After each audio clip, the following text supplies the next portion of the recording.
성도님들 우리 주님의 두 손에 올려드립니다. 하나님 마음껏 축복하여 주시고 부족한 자를 통하여서 선포되어지는 주님의 말씀이 우리 심령들 가운데 온전히 심겨지고 또 열매 맺는 귀한 은혜가 우리 모두에게 있을 수 있도록 하나님 함께하여 주시옵소서. 이 모든 거 우리 주님께 의탁드립니다. 다시 오실 우리 주 예수 그리스도의 이름으로 기도 올려드렸습니다. 아멘. 네, 제가요 강도사 연수를 받을 때에 이슬람권에서 오랜 기간 선교를 하셨던 선교사님이 강사로 오셔서 선교 보고를 하실 때 전해 주셨던 내용입니다. 제가 그 내용을 그대로 좀 발췌해서 말씀을 드리겠습니다. 지금 제가 화면에 나열해 드리는 이 수치들을 잘 보시기 바랍니다. 제가 퀴즈를 하나 전해드리겠습니다. 자, 23%, 16억, 80%. 자, 이 숫자가 의미하는 것이 무엇일까요? 큰 소리로 말씀해 주시면 제가 맛있는 커피 한 잔 대접하겠습니다. 맞히신 분에게. 네, 없는 걸로 알고 아쉽네요. 제가 이렇게 다 준비해 왔는데 이것은요, 제가 방금 힌트를 드렸죠. 누구에게 이거를 들었다고 했습니까? 예, 이슬람 선교사님한테 이 내용을 들었다고 말씀을 드렸죠. 이것은요, 이슬람에 관련된 숫자입니다. 제가 나열된 숫자들을 한번 보시겠습니까? 여러분, 23% 이것은 무엇을 의미하는 것일까요? 전 세계 인구의 23%, 약 16억 명이 이 이슬람을 종교로 믿는다고 합니다. 그리고 여기까지는 어느 정도 이렇게 말하면 좀 그런가 보구나 했는데, 여러분 80%라는 저 수치는 무엇을 의미하는 것일까요? 이거는 제가 커피 한 잔으로 될 수 있는 일이 아닙니다. 여러분이 맞히신다면, 혹시 제 전화번호 알고 계신 분이 계시다면 저한테 문자로 보내주십시오. 네, 오전 예배 드리신 분은 빼고요. 네, 여러분 이거는요 아무리 생각해도 잘 떠오르지 않을 것입니다. 사실 저도 그러는데요. 그런데 이 수치가 의미하는 그 내용을 들어보면요 깜짝 놀라실 것입니다. 이 숫자는요 이슬람으로 종교를 바꾼 이슬람 개종자들과 관련된 수치입니다. 무엇을 의미하는 거냐면요, 기존의 종교를 가지고 있다가, 종교가 없는 사람들이 아니라 종교를 가지고 있다가 종교를 이슬람으로 개종한 사람들에 대한 수치라는 것입니다. 미국과 영국에서 파악된 수치인데요, 미국과 영국에서 다른 종교를 가지고 있던 사람들이 이슬람으로 100명이 개종을 했다면 그 중에 80%가 기독교인이라는 것입니다. 좀 놀랍지 않습니까? 저는 깜짝 놀랐습니다. 이 이슬람으로 100명이 종교를 바꿨는데 그 중에 80%가 기독교인이라는 것입니다. 여러분, 우리가 생각을 했을 때 기독교와 이슬람은요 왠지 서로 이렇게 대립각을 세우는 종교처럼 여겨집니다. 영국은 그렇다 치더라도 미국의 경우에는 이 9.11 테러 이후에 이슬람 세력과 가장 대놓고 대립각을 세우는 나라가 미국 아니겠습니까? 그런데요, 그 미국과 영국에서 2001년부터 매년 5만 명의 사람들이 자발적으로 무엇으로요? 자발적으로 이슬람으로 개종을 하고 있다고 합니다. 그것이 이슬람의 적극적인 포교 때문이 아니라 자발적으로 그들이 종교를 바꾸고 있다고 합니다. 놀라우시죠? 저도 이 선교사님의 보고를 받으면서 너무나 굉장히 충격을 받았던 기억이 납니다. 이쯤 되면 우리는요 왜라는 궁금증과 질문이 생겨납니다. 왜 이 80%의 소위 기독교인이라고 하는 사람이 이슬람으로 개종을 했을까요? 소위 우리가 말하는 무늬만 기독교인이라서, 선데이 크리스천이어서 그 사람들이 이렇게 갔던 것일까요? 어찌되었건 간에 기독교 문화권에서 기독교가 익숙한 이들이 왜 이슬람으로 자발적으로 선택해서 종교를 바꾼 것인지, 그 이유에 대해서 제가 설명을 드리면요, 이유를 들으시면 더 놀라실 것입니다. 들어보세요.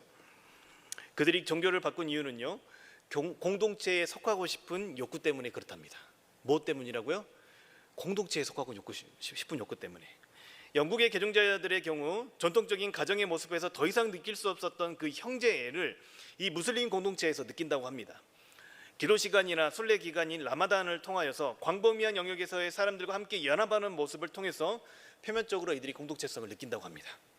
슬프게도 이들이 기존에 다니던 교회에서 자신이 속해 있던 이 기독교 안에서 이런 형제애를 느끼지 못해서 이슬람으로 자발적으로 걸음을 향하고 있다는 것이죠. 무엇을 의미하는 것입니까? 즉 친구가 필요해서, 사람이 그리워서, 외로워서 종교를 바꾼다는 거예요. 저는요 이 통계가 정말 아이러니한다고 여겨집니다. 왜 그러냐면요, 여러분 기독교의 출발 자체가 존재 형태 자체가 바로 공동체이기 때문에 그런 것입니다. 기독교의 신앙의 근간은 공동체에서 출발을 하는 것입니다. 요한복음 17장에는요 예수님께서 하나님께 올려드리는 대제사장의 기도에 대한 내용이 나타나 있습니다. 여러분 그 기도에는요 교회가 아직 형성되어지기 전에 예수님께서 드려지는 기도입니다. 그런데 그 기도의 내용을 자세히 보면 예수님께서 자신의 그 12제자인 그 제자 공동체를 통하여서 그들을 통하여서 새롭게 형성될 그 공동체가 생겨날 것을 보고 있는 것입니다. 그것이 무엇일까요? 바로 교회인 것이죠. 그런데 그 공동체의 롤 모델이 거기에 나타나 있습니다. 롤 모델이 누구이냐면 성부, 성자, 성령의 삼위 하나님이 롤 모델이 되고 있다는 것입니다. 그 삼위 하나님께서 온전히 하나를 이룬과 같은 그런 공동체가 일어나기를 꿈꾸셨다는 거예요. 그런 공동체가 세워지기를 기도하셨다는 것입니다. 그래서 교회에는 본질 자체가 서로 사랑으로 하나 되는 공동체입니다. 그런데 그러한 교회를 다닌다는 기독교인들이 공동체가 그리워서 이슬람으로 종교를 바꾼다는 것은 여러분 굉장히 충격적이지 않을 수가 없습니다. 사람이 그리워서 모슬림들 사이에서의 형제 같은 그런 형제를 자신이 속한 그런 기독교 공동체에서는 느낄 수가 없었다는 것이에요. 사랑하는 여러분, 이것이 꼭 미국과 영국 사람들의 이야기만은, 그들의 피로만은 아닌 것 같습니다. 이웃이 그리워서, 친구가 그리워서, 동질감, 즉 이 한울탈이 있다는 것이 그리워서, 그런 소속감이 그리워서 이슬람으로 종교를 바꾼다는 그들의 이야기를 우리는 귀담아 들어야 할 것입니다. 왜냐하면 우리 주변에도 그러한 필요를 느끼는 사람들이 많이 있기 때문에 그런 것이죠. 우리가 그것을 귀담아 듣지 않는다면 우리는 우리의 이웃을 놓치게 될 것입니다. 더욱이 이런 비대면이 일상이 되고 그것이 상식과 배려처럼 여겨지는 이 코로나 시대를 살아가고 있는 우리에게는 더욱 고민해야 될 내용이 아닐까 싶습니다. 우리가 세심하게 챙기고 사랑하지 않으면 수많은 사람들이 소외될 수밖에 없는 그런 시대를 살아가고 있다는 것입니다. 우리가 정말 그것들에 대해서 고민하고 그것들에 대해서 잘 챙겨가지 않으면 미국과 영국에서 일어난 사건이 우리 주변에서도 얼마든지 일어날 수가 있다는 것이죠. 사실 이슬람이라는 새로운 종교를 가지는 것까지는 아니더라도 우리 한국교회 안에서도 이러한 이탈 현상이 일어나고 있다는 보고를 우리가 어렵지 않게 접할 수가 있습니다. 부정하고 싶지만 부정할 수 없는 것이 사실입니다. 그들이 교회를 떠나는 이유 중에 하나가 이 소외에서 오는 경우가 상당히 많은 비중을 차지하는 것이죠. 자, 여러분, 이러한 현실적인 상황을 염두에 두고 오늘 우리 본문을 같이 접근해 봤으면 좋겠습니다. 오늘 우리가 함께 읽은 본문은요, 이웃에 대한 개념들을 가지고 한 율법 교사와 예수님께서 나누는 대화의 내용입니다. 이 말씀의 구조와 흐름은 이렇습니다. 29절에 보면 예수님께서 누가 내 이웃입니까? 라는 질문을 예수님께 하고 그 질문에 예수님께서 답을 하십니다. 그러면서 우리가 잘 알고 있는 사마리아인의 비유를 말씀해 주십니다. 그리고 37절에 가서 너도 이와 같이 하라는 예수님의 말씀이 맺어지는 것이죠. 저는 오늘 이 비유의 말씀을 통하여서 두 가지를 살펴보고자 합니다. 먼저는 예수님께서 말씀하시는 그 이웃이 누구인지와 그리고 우리가 그 이웃을 어떻게 해야 되는지에 대해서 알아보도록 하겠습니다. 어떻게요? 먼저 이웃이 누구인지와 그 이웃을 우리가 어떻게 해야 되는지에 대해서 한번 살펴보도록 하겠습니다. 먼저 성경에서 말하는 내 몸과 같이 사랑하라는 이웃은 누구를 말하는지 보도록 하겠습니다. 오늘 본문 25절 말씀을 함께 볼까요? 어떤 율법교사가 예수님 앞에 나와서 이렇게 묻습니다. 어떻게 질문합니까? 어떻게 하여야 영생을 얻을 수 있나요? 라고 예수님께 질문을 하면서 오늘 본문이 시작이 됩니다. 그런데요, 그가 질문을 하는 이유를 성경에서는 밝혀주고 있습니다. 뭐라고 밝혀주고 있습니까? 예수님을 시험하고자 했다라는 것입니다. 그가 진정으로 예수님의 가르침을 받고자 했던 것이 아니었다라는 것을 보여주고 있습니다. 그가 질문을 했던 것 안에 숨겨져 있는 그의 숨은 동기가 어떤 것인지를 밝혀주고 있는 것이죠. 그 숨은 동기가 무엇이었습니까? 예수님을 시험하고자 했던 것이죠. 이 율법교사는 어쩌면 영생에 관심이 있지 않았는 것일지도 모릅니다. 단지 예수님을 궁지에 몰아넣고 예수님을 시험에 빠뜨리기 하기 위해서 이 질문을 했던 것입니다. 그 예수님께서 그 질문을 받으시고 26절에 뭐라고 기록하시냐면 율법에 뭐라고 쓰여져 있고 내가 어떻게 읽었느냐라고 물으십니다.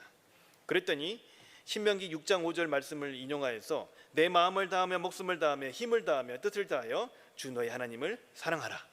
또 내 이웃을 내 몸과 같이 사랑하라라고 기록되어 있습니다라고 이 율법교사가 예수님 앞에 술술 답을 합니다. 왜냐하면 이 사람은 율법을 가르치던 사람이었기 때문에 그 내용을 너무나 잘 알고 있었던 것이죠. 그 율법교사의 대답에 예수님께서 이렇게 말씀하십니다. 그렇게 행하라. 그리하면 영원히 살 수 있으리라 라고 말씀하십니다. 진짜 영생에 대해서 궁금했다면 예수님의 대답을 듣고 그렇게 살기 위해서 그는 돌아갔어야 맞는 것입니다. 그러나 예수님을 시험하고자 했던 그 율법교사는 그렇게 행하라는 예수님의 말씀을 듣고서 예수님께 다시 질문합니다. 29절 말씀에 보면 그렇다면 내 이웃은 누구입니까? 라고 되묻고 있는 것입니다. 이 율법교사가 왜 이 두 번째 질문을 했던 것일까요? 29절 말씀 우리 함께 읽어볼까요? 함께 읽겠습니다. 시작. 그 사람이 자기를 옳게 보이려고 예수께 여짜오되 그러면 내 이웃이 누구니까? 율법교사가 자신을 옳게 보이려고 했던 누가 내 이웃이냐라는 질문에 예수님께서 오늘 우리가 너무나 잘 알고 있는 강도 만난 자를 돕는 사마리아인의 비유의 말씀을 전해주십니다. 이 비유를 듣고서 이 율법교사는 더 이상 질문을 이어가지 못합니다. 25절에 나타났던 예수님을 더 이상 시험할 수도 29절에 나타난 것처럼 그 예수님 앞에 자기 자신을 옳게 보이지도 못하고 꼬리를 내리고 예수님 앞에서 물러가는 장면이 나타나는 것이죠. 자, 29절에 율법교사가 자신의 의로움을 드러내기 위해서 왜 내 이웃은 누구냐라는 그런 질문을 했던 것일까요? 왜 이러한 질문이 예수님을 시험하고 자신의 의로움을 드러낼 수 있었던 질문이라고 생각했던 것일까요? 그가 예수님께 누가 내 이웃이냐는 질문을 한 것을 이해하기 위해서는 당시 유대인들이 가지고 있었던 이웃에 대한 개념을 우리가 함께 좀 알고 가야 할 것입니다. 이것은 무슨 말이냐면요, 이들이 관계 맺고 친구로 여기는 대상이 있었다라는 것을 의미하는 것입니다. 무슨 말입니까? 그렇게 대상이 있으면 그 범주 안에 들지 못한 이들도 분명히 있었다라는 것을 의미하는 것이겠죠. 그 범주 안에 들어온 사람들만이 오늘 성경의 표현대로 말하면 그들의 이웃이라고 여겼던 것입니다. 이들은 철저하게 자신과의 이해관계에 따라서 이웃의 정도가 결정된다고 보았습니다. 화면을 잠깐 보시면서 제 설명을 한 걸 좀 들어보시기 바랍니다. 자, 이 나라는 사람이 그 유대인이라고 해봅시다. 이 율법교사라고 해보면 좋을 것 같습니다. 자기 자신과 가장 가까이 위치해 있는 사람을 자기 가족으로 생각했던 것입니다. 그리고 자기 친척과 친구들이 위치하고 있다고 보았습니다. 그 다음에는 같은 신앙의 혈통을 가진 유대 종족들이 있다고 보았습니다. 그리고 맨 마지막은 같은 혈통은 아니지만 유대교로 개종하여서 같은 신앙을 가진 개종자 유대인들을 위치해 두었다라는 것입니다. 여러분, 이것은 무엇을 의미하는 것입니까? 이러한 자격을 갖춘 사람들만이 자신들의 이웃이 될 수 있다라고 여겼다는 것입니다. 이런 관계가 설정이 되지 않은 사람들과는 철저하게 단절된 생활을 했습니다. 경계를 하고 오로지 이 범주 안에 들어야만이 자신들의 이웃이 될 수 있다라고 여기면서 살았다라는 것입니다. 이것이 예수님께 누가 내 이웃이냐고 물었던 율법교사가 가지고 있었던 이웃관이라고 표현해 볼 수가 있을 것입니다. 그리고 그것은 이들은 이러한 이웃관을 철저하게 잘 지켰고 그것이 율법을 잘 지키는 것이라고 생각하면서 살았던 것입니다. 왜 그렇습니까? 이 내용을 가만히 살펴보면요, 신앙이라는 대원칙이 담겨져 있기 때문에 그런 것입니다. 혈통은 자신이 한 언약 백성이라는 것을 의미하는 것이고 유대교에 입교한다는 것 자체도 같은 신앙을 가졌다라는 것을 의미합니다. 표면적 명분은 그 신앙의 전통성을 잘 지켜가는 것처럼 굉장히 선해 보입니다. 신앙의 승수성을 유지하는 것 같아 보이기 때문에 그런 것입니다. 그러나 문제는 그들은 그러한 원칙으로 무엇을 했습니까? 경계를 만들고 울타리를 세웠다라는 것입니다. 이런 배경에서 당시 유대인들이 상대하지 않았던 사람들이 있었던 것입니다. 즉 자신의 이웃의 범주에 들지 못한 사람들이 있었던 것이죠. 그림 한번 다시 한번 보시겠습니까?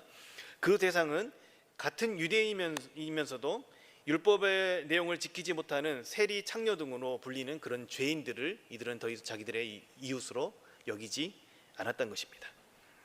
또한 같은 신앙을 가지고 있지 않는 이방인들을 이들은 이웃으로 여기지 않았던 것입니다.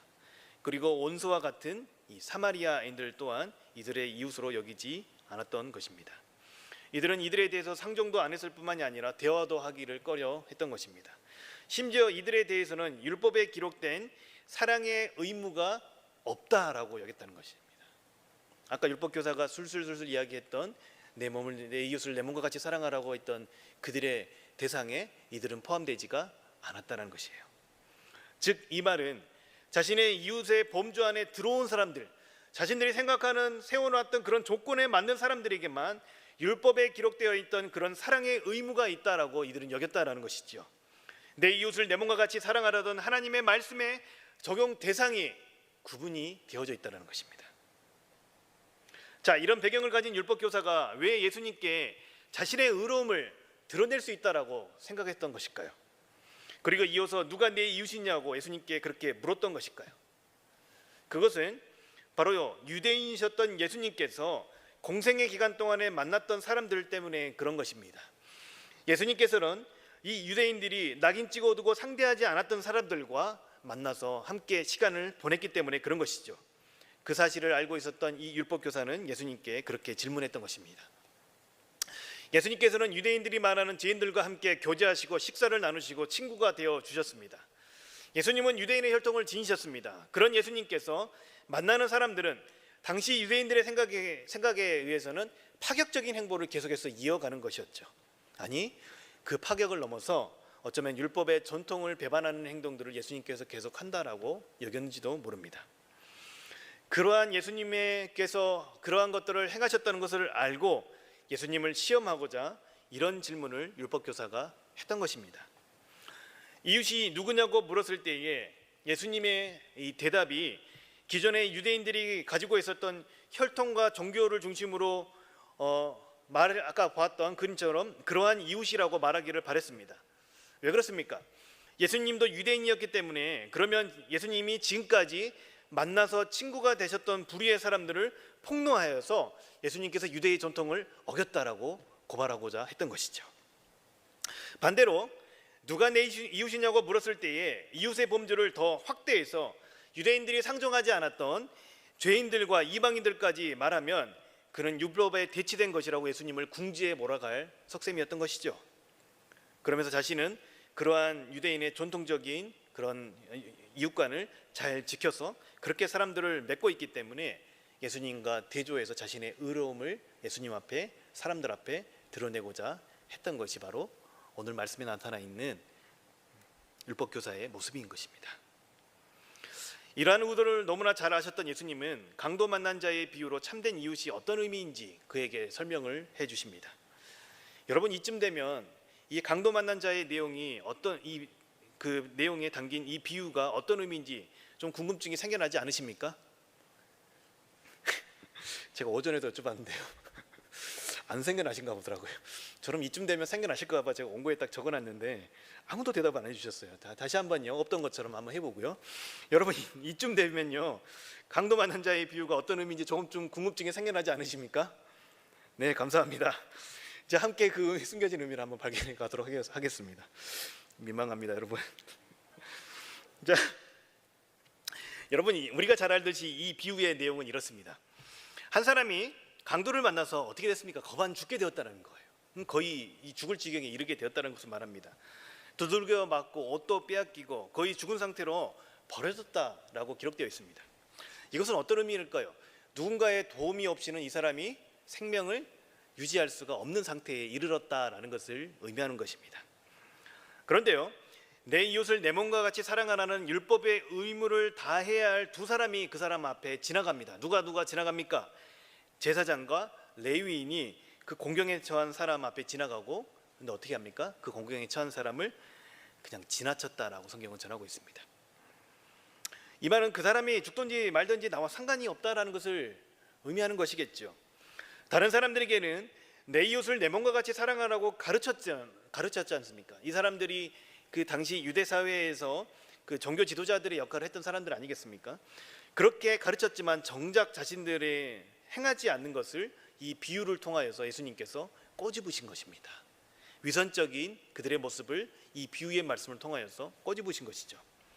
여러분, 지금으로 말하면 저와 같은 이 강단에서 말씀을 전하고 있는 목사인 제가 강단에서 선포하고 가르쳤지만 실제로 저의 삶이 그렇지 못한 것과 같은 이치를 말하고 있는 것입니다. 만약에 저의 그런 모습을 본다면 여러분은 어떤 생각이 드시겠습니까? 그런 저를 보고 의롭다라고 말하기는 쉽지 않을 것입니다. 오늘 비유에 나온 제사장과 레위인이 바로 그런 모습이었다라는 것입니다. 이때 그들이 상종도 하기 꺼려하는 매우 천하게 여기는 한 사마리아인이 지나간다라고 비유에 나타납니다. 사마리아인은 원래 이 유대인들과 같은 종족이었습니다. 우리나라가 지금 남과 북으로 분단이 된 것처럼 이스라엘도 그렇게 북이스라엘과 남유다로 분단이 되었습니다. 그 후에 이 북이스라엘이 아수르라는 나라에 의해서 먼저 멸망하게 됩니다. 당시 북이스라엘의 정복자였던 이 아수르가 어떤 정책을 펼쳤냐면요, 혼혈 정책을 펼쳤습니다. 그래서 이 각각의 민족들을 넓은 영토를 차지하다 보니까 각각의 민족들의 민족성을 희석시키기 위해서 서로 이주시켜서 피를 섞는 작업들을 했던 것이죠. 그래서 이 사마리아인들이 이방인들과 피가 섞이게 된 것입니다. 아브라함의 후손으로 택함을 받은 민족이라는 그런 혈통을 매우 중요시하는 그러한 선민 사상이 뿌리 깊게 자리하고 있는 유대인들은 같은 형제임에도 불구하고도 이방인의 피가 섞였다는 이유로 사마리아인들을 상종하지 않고 무척 하찮게 보았던 것이죠. 그것을 넘어서 저주까지 하는 원수와 같은 관계가 되었습니다. 그 이후에 이 사마리아 사람들과 이 어떤 역사적인 관계 가운데서의 어떤 원한 관계가 더 생겨지지만 처음 시작은 바로 아수르의 그 이주 정책으로부터 시작을 한 것입니다. 그렇게 무시했던 이 사마리아인이 지나가다가 유대인들이 외면한 강도 만난 자를 보고 다가가 그의 필요를 채우는 장면이 그려집니다. 그리고 예수님께서 율법교사에게 이렇게 되묻습니다. 누가 이 강도 만난 자의 이웃이냐라고 물으신 것입니다. 그러자 이 율법교사는 예수님께 사마리아인이요 라고 차마 말을 할 수가 없었던 것입니다. 자존심에 차마 그렇게 말을 할 수가 없었던 것입니다. 자신들이 매우 하찮게 여기고 천대하던 그 사마리아인이라고 말을 할 수가 없었던 것입니다. 왜 그렇습니까? 자신과 같은 유대인 종교 지도자들이 강도 만난 자에게 사랑의 의무를 다하지 않고 그냥 지나쳤기 때문에 그런 것이죠. 그래서요, 여러분 37절의 말씀을 잘 보시면요, 사마리아인이라고 말하지 않고 자비를 베푼 자라고 그렇게 고백할 수밖에 없었던 것이죠. 자, 예수님께서 이 본문에 말씀을 하신 이유가 무엇일까요? 그것은 이 율법교사가 가지고 있었던 기존에 그 안에 뿌리 깊게 형성되어 있던 그러한 이웃관을 깨기 위함입니다. 자신과 자신이 속한 집단이 세운 그 이웃의 경계를 넘지 못하는 그들의 생각을 깨기 위함입니다. 여러분, 이들의 관점은 이렇습니다.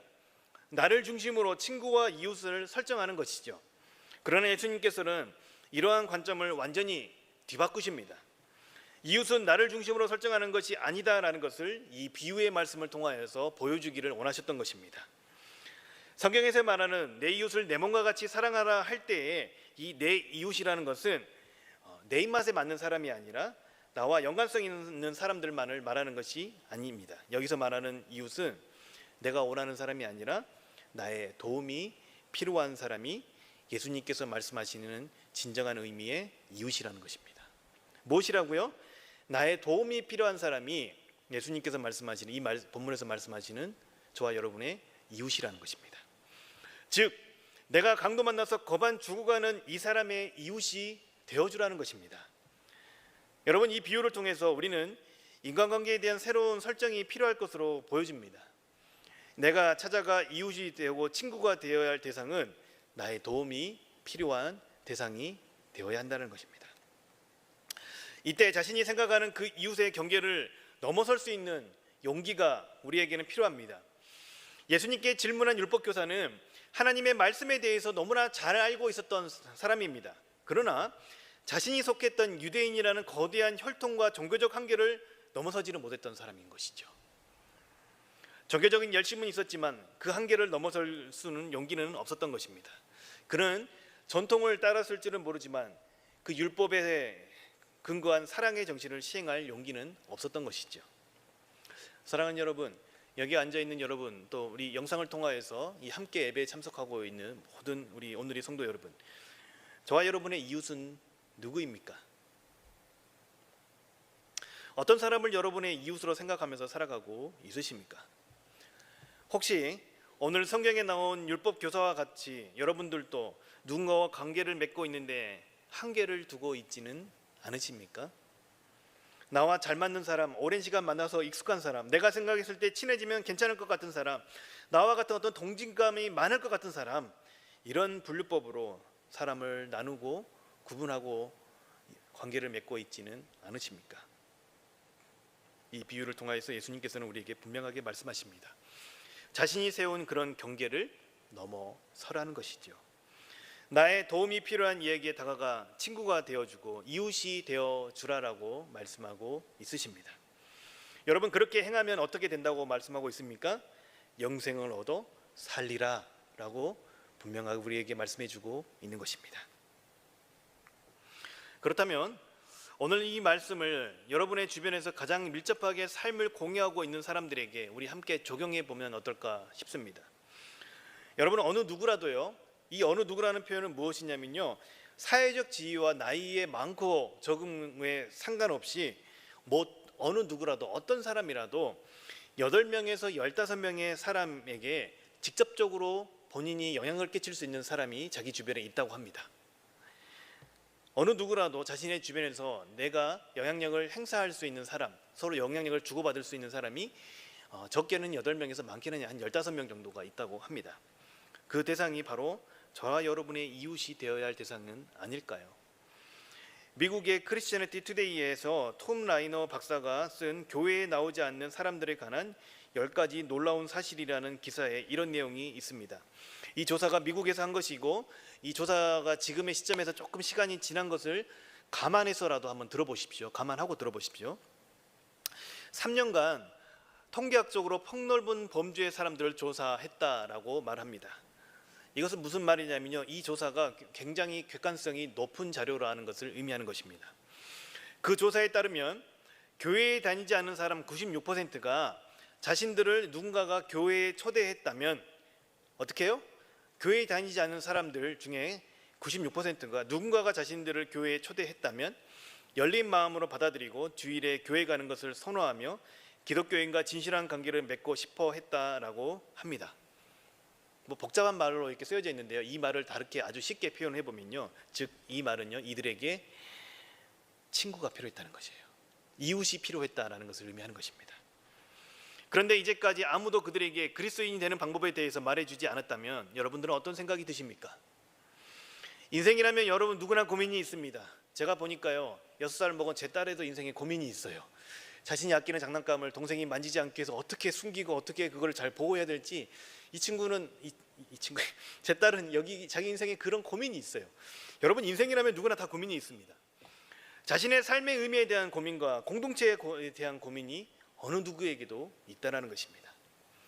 그에 대한 답은 오직 하나님 한 분밖에 줄 수 없습니다.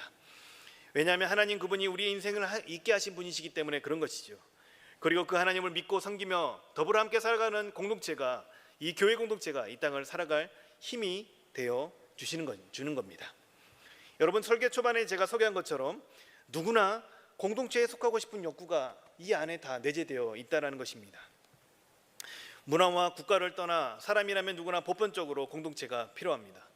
더욱이 종교에 대한 관심은 21세기 들어서면서부터 더 생겼다는 것들을 생각해 본다면 우리가 이 조사의 내용을 쉽게 넘길 수 없는 것을 확신합니다. 여러분, 내가 매일 만나는 영향력을 서로 주고받을 수 있는 사람이 바로 저와 여러분의 이웃이 될 것입니다.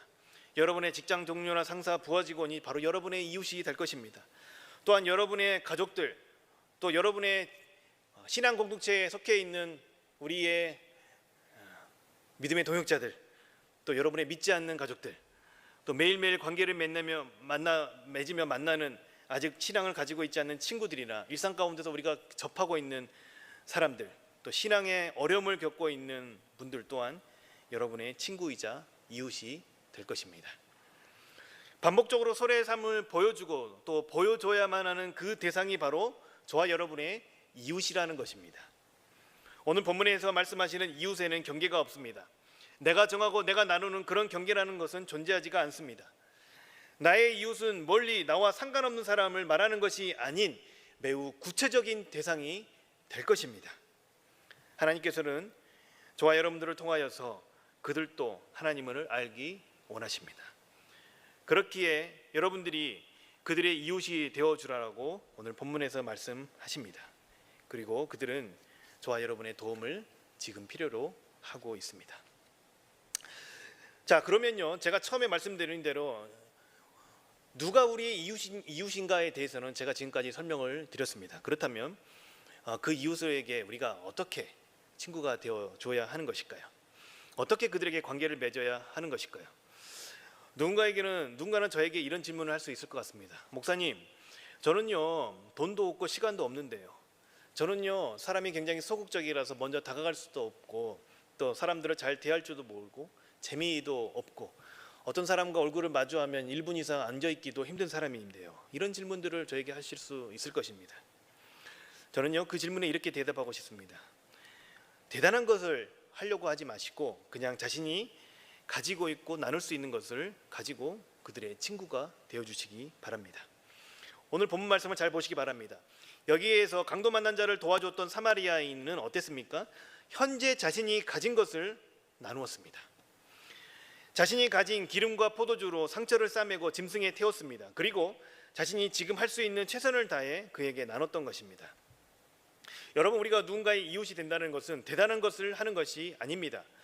이웃을 품는다는 것은 꼭 우리의 특별한 은사가 있는 사람들만이 하는 것은 아니라는 것입니다.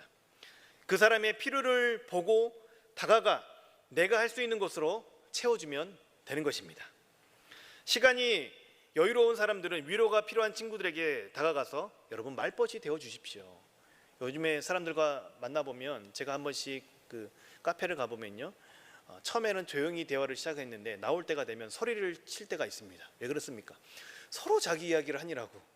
제가 옆 테이블을 보면요, 죄송합니다, 여성 비하하는 발언이 아닙니다. 우리 어머니들 이렇게 앉아 계신 데를 보면요, 듣는 사람은 없어요. 서로 자기 이야기만 하고 있어요. 그러니까 카페가 점점 시끄러워지고, 저같이 목소리 작은 사람은 목소리 내려면 소리를 질러야 되고 나올 때면 목이 쉬어 나오는 경우가 한두 번이 아닙니다. 보세요. 그런데요 그렇게 말벗이 되어 주십시오. 누구나 요즘에 말을 하기 좋아하는데 들어주는 사람이 많지 않는 시대가 바로 이 시대 아니겠습니까? 시간이 있으시면 그렇게 하시면 되는 것입니다. 또한 자신이 이전에 겪었던 경험이 그들에게 도움이 될 것 같으면 찾아가서 자신의 경험을 나눠주시면 되는 것입니다. 혹시 주변 위에 잉여의 물질이 생겼다면 필요한 사람이 보이면 그들을 도우시면 되는 것입니다. 우리가 각자가 가진 것으로 필요한 사람들에게 가서 나누며 친구가, 이웃이 되면 되는 것이죠. 저는요 이것을 구체적으로 실현하기 위해서 고민을 하다가 3데이와 단디를 추천하고 싶습니다. 무엇이라고요? 3데이와 단디를 추천하고 싶습니다. 이게 무슨 말인지 좀 감이 오십니까? 자, 3데이는 이렇습니다. 한번 따라해 볼까요? 톡데이, 통데이, 만데이. 이게 3데이입니다. 다시 한번 해볼까요? 톡데이, 통데이, 만데이. 자, 그 의미는 이렇습니다. 여러분, 비대면 시대를 살아가고 있는 이 시대 가운데에서 소외받고 있는 저와 여러분의 이웃에게 하루를 일정을 정하셔서 가령 요일을 정하시면 좋을 것 같습니다. 월요일은 메시지를 보내는 날로 정하셔서 그분들에게 메시지를 보내보십시오. 이것이 바로 무엇일까요? 톡데이입니다. 느낌 오십니까? 네, 그것이 바로 무슨 데이라고요? 톡데이입니다. 그렇다면 여러분, 통데이는 무엇일 것 같습니까? 이제 좀 느낌이 오시죠? 근데 하루는요, 통화하는 날을 한번 정해 보시기 바랍니다. 그래서 주변에 나의 이웃들에게 하루는 전화를 좀 돌려보시고, 그것도 요일을 정하여서 정기적으로 하면 좋을 것 같아요. 그래서 그날을 통데이로 정해 보시는 겁니다. 그러면 여러분, 나머지 한 남은 데이, 만데이는 무슨 날일까요? 네, 하루 날을 정해서 만나시라는 겁니다.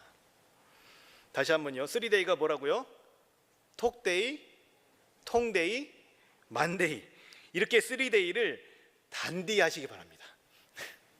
제가 오기 전에 마지막으로 한 번 더 이선화 전사님께 이 단디, 제가 경상도 사람이 아니지 않습니까? 그래서 그 개인 가의를 받았습니다. 이게 단자를 강조해야 된다고 그러더라고요. 단디 아이소 맞습니까, 전사님? 죄송해요. 잘 안 되네요. 여러분 단디하시기 바랍니다. 이 어감이 잘 안 사는데요. 다시 한번 해봅시다. 톡데이, 통데이, 만데이, 이 3데이를 어떻게 하라고요? 단디하이서 그거네요. 단디하시기 바랍니다. 한 연구 결과를 보면요, 무슨 데이가 있잖아요. 그 설문조사를 한 것인데요, 그 데이를 기념하는 것이 관계 형성에 도움된다는 조사 결과에 긍정적으로 답하는 사람이 50% 된다는 겁니다. 저와 여러분이 이웃이 되어줘야 될 그 대상들이 이 비대면 시대에 소외가 되고 있지 않는지 우리가 3데이를 단디하시면서 사람을 살리는 저와 여러분이 되기를 축복합니다. 제가 마지막으로 어떻게 이웃이 되어주는지 두 사례를 전하고 마무리하도록 하겠습니다. 먼저는요, 제 이야기입니다. 제가 서울에서 신대원 다닐 때에 정말 원치 않게 오해로 인해서 관계에 어려움을 겪었던 시절이 있습니다. 그 오해가 오해를 낳으니까 수많은 관계들이 다 이렇게 동시에 깨어지는 것을 경험했습니다. 의지할 사람은 없고 혼자라는 생각에 참 힘든 시기를 보내야만 했던 시절이 있었습니다. 그때 평소 저를 아껴주던 동기 전도사님, 여자 전도사님이셨는데 저보다 나이가 한 2살 정도 많으신 누나셨는데 그런 저를 보면서 종종 카톡을 보내며 저에게 힘을 주었습니다. 저를 기억하고 있다는 것이죠. 무엇입니까? 톡데이를 하신 것이죠. 그러던 어느 날 저에게 전화를 했습니다. 성민아, 밥 한번 먹자. 뭘까요? 통데이를 하신 거죠. 통데이. 그게 그냥 인사가 아니라 실제로 며칠 뒤에 점심시간에 만나서 같이 식사를 하게 되었습니다. 이게 무엇입니까? 만데이를 한 것입니다. 밥을 먹는 동안에요, 그분이 별 말을 저에게 전하지는 않았었습니다. 무슨 일이 있었는지 세세히 묻지 않고 적극적인 위로나 그것들을 어떻게 해결하라는 그런 개입도 하지 않았습니다. 그러나 그때 그 누님 전도사님이 사주신 그 국밥 한 그릇이 그 시간을 버틸 수 있는 저에게는 힘이 되었습니다. 큰 위로가 되었던 것입니다.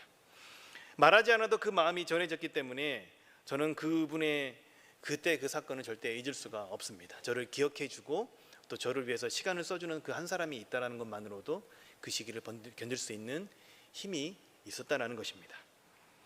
그분은 그 일을 잊었는지도 모릅니다. 왜 그러냐면 그냥 점심 때 먹어서 밥 한 끼 먹는 것으로 생각했을지도 모릅니다. 그러나 수년이 지난 지금도 저는 그 시절 그 날의 그 느낌을 생생하게 기억하고 있습니다. 함께 시간을 보내준 것만으로도 당시 저에게는 충분했던 것이기 때문에 그런 것입니다. 여러분, 도움이 필요한 이웃에게 밥 한 그릇과 자신의 시간을 나누는 것만으로도 충분합니다. 우리가 이웃이 될 수 있는 길인 것이죠. 또 한 사례를 전합니다. 한 목사님께서 자신의 형님을 교통사고로 잃으셨다고 합니다. 형님의 장례를 치르고 나서 자신의 아들을 먼저 하늘나라로 보낸 그 목사님의 어머니께서 방에 들어가서 방 밖으로 나오시지 않으셨다라고 합니다. 식음을 전폐하시고 그 방 안에서만 머물고 계시는 그 어머니를 보고 목사인 아들이 아무리 위로하고 말씀으로 소망을 주어도 어머니는 식사를 하지 못하시고 방 밖으로 나오지 않으셨다라고 합니다. 연세가 많으신 어르신이 식사도 제대로 못하시고 일주일이 넘게 방 밖에 나오지 않으니 아들 목사님이 얼마나 걱정이 되었겠습니까? 그 자식이 잃은 그 슬픔, 그 어미의 그 마음을 누가 헤아릴 수 있을까요? 그러한 소식을 한 권사님이 들으셨다라고 합니다. 그 길로 목사님 댁에 찾아와 그 목사님의 어머니의 방으로 들어가셨습니다. 그렇게 1시간쯤 지난 다음에 목사님의 어머니께서 방 밖으로 그 권사님과 함께 걸어 나오셨습니다. 그리고 함께 식사도 하시고 다시 기운을 차리셨다라고 합니다. 여러분, 그 1시간 동안에 그 방 안에서는 무슨 일이 있었던 것일까요? 어떤 일이 일어났던 것일까요? 잘 훈련받은 목사도 할 수 없었던, 또 본인의 아들도 할 수 없었던 그 일을 이 권사님이 어떻게 하셨길래 그 할머니를 방 밖으로 나오시게 했던 것일까요? 여러분, 예상이 가십니까? 그 권사님도 자신의 아들을 잃으셨던 분이셨답니다. 다른 거 안 하시고 그냥 함께 그 어머니와 우셨다라고 합니다. 그랬더니 그 목사님의 어머니께서 방 밖으로 나오셨다라고 합니다. 그리고 식사도 하시고 다시 기운을 차리셨다는 것이죠. 여러분, 이 권사님은 아들을 잃은 슬픔으로 또 다른 아들을 잃은 그 어머니의 이웃이 된 것입니다. 자신의 상처를 다른 누군가에게 나눈 것입니다. 여러분, 오늘 본문 말씀에 나와 있는 가서 너도 이와 같이 하라는 우리 주님의 말씀은요, 피상적이지 않고 매우 구체적입니다. 주님께서 우리 각 사람에게 주신 귀한 은사와 달란트와 재물과 시간과 경험과 심지어 우리의 상처를 통해서도 우리는 누군가의 이웃이 될 수 있다는 것입니다. 우리가 만약 우리에게 주어진 것을 내 자신만을 위해서 그 재능을 쓰는 사람이라면 그 사람이 바로 이 시대의 또 다른 율법교사가 아닐까 싶습니다. 그러나 강도 만난 자의 이웃은 자신이 가진 것을 활용하여서 그것이 비록 하찮아 보인다고 하더라도 그것이 필요한 다른 누군가에게 이웃이 되어주는 사람이 바로 오늘 말씀에서 우리에게 요구하는 바입니다. 나의 도움이 필요한 내 주변의 사람이 바로 저와 여러분의 이웃이 되는 것입니다. 그들에게 다가가 이웃이 되어주고 그들의 어려움을 자신이 가진 것으로 함께 짊어지시기 바랍니다. 우리 주님께서 저와 여러분을 찾아와 주셔서 우리에게 수고하고 무거운 우리의 삶의 짐을 우리 주님께서 대신 지져 주셨던 것처럼 말이죠. 우리가 그렇게 다른 누군가에게 다가가 진실한 관계를 맺을 때에 한 사람의 심령이 살아날 수가 있다는 것입니다. 그때 한 영혼을 주님께 돌릴 수 있는 기회가 저와 여러분 가운데 주어지는 것입니다. 그렇게 행함 있는 사랑을 실천할 때에 여러분의 이웃들이 저와 여러분을 통하여서 하나님의 이름을 높이 올려드릴 수가 있고 하나님의 영광을 볼 수 있고 또 함께 하나님을 만나게 될 것입니다. 또한 저와 여러분 또한 누군가에 의해서 누군가의 이웃으로 섬김을 받을 때에 제가 그랬던 것처럼 지치고 상한 우리의 심령이 살아나고 그렇게 서로가 서로를 촘촘하게 챙기고 위하고 섬기고 함께 시간을 쓰고 나아갈 때에 우리는 진정으로 이 안에서 공동체성을 느끼고 그렇게 주님의 몸된 교회를 세워갈 수가 있을 것입니다. 아무리 이 코로나 시대 비대면이 일상이 되고 그것이 상식이 되어지는 시대 가운데서라도 우리 안에서 소외된 자는 더 이상 생겨나지 않을 것입니다. 자, 다시 한번 마지막으로 기억하고 가겠습니다. 저와 여러분이 이웃에게 다가갈 때 기억해야 될 거 3데이 뭡니까? 톡데이. 자, 손가락으로 한번 해볼까요? 톡데이. 문자 쓰십시오. 통데이. 네, 만날 때 우리 요즘에 인사 이렇게 하잖아요. 만데이. 다시 한번요. 톡데이, 통데이, 네, 만데이. 이걸 어떻게 합니까? 단디 하십시오. 놓치지 말고 잘 붙들고 우리 삶의 현장 가운데서 우리가 우리의 이웃들에게 다가가는 저와 여러분이 되기를 간절히 소망합니다. 우리 들은 말씀을 놓고 우리 함께 기도하도록 하겠습니다. 여러분, 저와 여러분의 이웃, 우리가 정말 매일매일 만나고 매일매일 관계 맺고 매일매일 함께 살아가야 될 그 대상이 바로 저와 여러분의 이웃입니다. 이 시간 함께 기도하실 때에 하나님, 그들을 정말 내 몸과 같이 사랑하는 주님의 말씀을 실제적으로 구체적으로 내가 잘 실천할 수 있는 그런 마음을 주시옵소서. 이 시대의 율법교사가 내가 되지 않을 수 있도록 하나님 말씀을 잘 생각하고 내 이웃의 경계를 내 스스로 세우지 말고 그들의 필요를 내가 가진 작은 것으로 채울 수 있는 내가 되게 해달라고, 우리 공동체가 될 수 있게 해달라고 우리 이렇게 함께 기도하도록 하겠습니다. 함께 기도하시겠습니다. 아버지 하나님, 우리가 정말 인생을 살아가다 보면 정말 힘들고 어려운 일들, 또한 우리가 원치 않은 소외를 경험해야 될 때가 너무나 많이 있습니다. 특히 이 코로나 시대를 살아가고 있는 우리 주변에 수많은 소외를 경험하고 있는 사람들이 많이 있습니다. 또한 우리 성도님들 또한 그 가운데에서도 있을 줄 압니다. 주님, 그들에게 우리가 먼저 다가가 우리의 마음을 표현하고 우리가 가지고 있는 작은 것으로 그들의 필요를 채워주며 그들의 이웃과 친구가 될 수 있도록 하나님 붙드시고 역사하여 주시옵소서. 주님, 그러나 우리가 정말 그 자리 가운데 나가는 데 있어서는 아직도 우리 안에 가지고 있는 경계와 한계들이 있습니다. 주님, 우리가 정말 그것을 넘어설 수 있는 용기와 결단할 수 있는 마음을 주시고 우리 안에 계시는 주의 성령께서 그것들을 능히 감당하고 살아낼 수 있는 힘과 능력과 담력을 허락하여 주셔서 우리 주님께서 우리에게 명령하신 너희도 가서 이와 같이 하라는 그 말씀에 따라서 우리의 삶의 자리에서 정말 이웃과 세상을 섬기며 살아갈 수 있는 저희가 될 수 있도록 하나님 붙드시고 역사하여 주시옵소서. 그런 공동체가 될 수 있도록 주님 붙드시고 역사하여 주시옵소서.